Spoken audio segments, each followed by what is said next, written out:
ዛሬ የሁላችንም ጸባዮች በአራት እንስሳዎች እንደሚከፈሉ የሆነ የተሰራ ሪሰርች ላይ ያየኝና የእናንተ ጸባይ ከአራቱ እንስሳ ውስጥ የቱ እንስሳ ነው የሚለውን ኳስችን እንድታደርጉ ልነግራችሁ ነው የመጣሁት። የአራቱን ጸባይ ባጭሩ ለመግለጽ ስንሞክር አንበሳ ያው ሊድ ያደርጋል ምናምን፣ ከዛ አይጥ ደግሞ በጣም ትሰማለች፣ ትማራለች፣ ዝም ያለች ነች። እዚህ ጋር ቲራክስ ይሉታል፣ እንደ ዳይኖሶር አይነት ነው። ይሄ ደግሞ በጣም የሚቆጣው ነው። ጦጣ ደግሞ በጣም ሃይፐር አክቲቭ ነች፣ በጥሩ ሳይድ ስናየው ማለት ነው፣ ጥሩ ጸባያቸው። በመጥፎ ስናየው አንበሳ በቃ እኔ ብቻ ያልኩት ካልሆነ የሚል አይነት ሰው።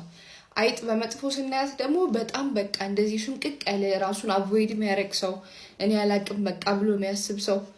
የዚህን ደግሞ በመጥፎ ስናየው የቲራክሱን በምክንያት ያለ ምክንያት የሚጮህ ሰው፣ የሚቆጣ ሰው ምንድነው ቲራክስ። ከዛ ይሄ ሞንኪ ደግሞ በጣም ኦቨርሼር የሚያደርግ ሰው፣ ያው ኤነርጂው እንዳለ ከሰው ጋር መግባባቱ እንዳለ ሆኖ በመጥፎ ሳይዱ ደግሞ በጣም ኦቨርሼር ያደርጋል። በጣም በቃ ኖዚ የሚሆን ሰው፣ ኖዚ ማለት በማያገባ ውስጥ የሚገባ ሰው አለ አይደል? እንደሱ አይነት ሰው ይሆናል። አታች ያደርጋል በጣም ከሰዎች ጋር። እና ምን ተማርኩኝ? ሁላችንም የአራቱ ጸባዮች ውስጣችን አሉ። ግን ሲቹዌሽኑን አይታችሁ፣ አሁን ለምሳሌ እናንተ ሊድ ማድረግ ያለባችሁ ሁኔታ ውስጥ ከሆናችሁ ሊድ ማድረግ፣ ማታውቁት ነገር ከሆነ ደግሞ መስማት ያለባችሁ ሁኔታ ውስጥ ከሆናችሁ ደግሞ መስማት፣ አይጥን መሆን። ዲስሪስፔክት እየተደረጋችሁ ወይም ሰው እናንተን እየናቃችሁ ከተሰማችሁ ቲራክስ መሆን፣ በጣም በቃ መቆጣት፣ ይሄን አይደለውም ብላችሁ የእናንተን ባውንድሪ ማሳወቅ። ከሰው ጋር ኔትወርክ ማድረግ ካለባችሁ ከሚጠቅማችሁ ሰዎች ጋር ከተገናኛችሁ ምናምን ደግሞ እንደ ጦጣ በደንብ የሚግባባ ሰው መሆን ይጠቅማል ማለት ነው።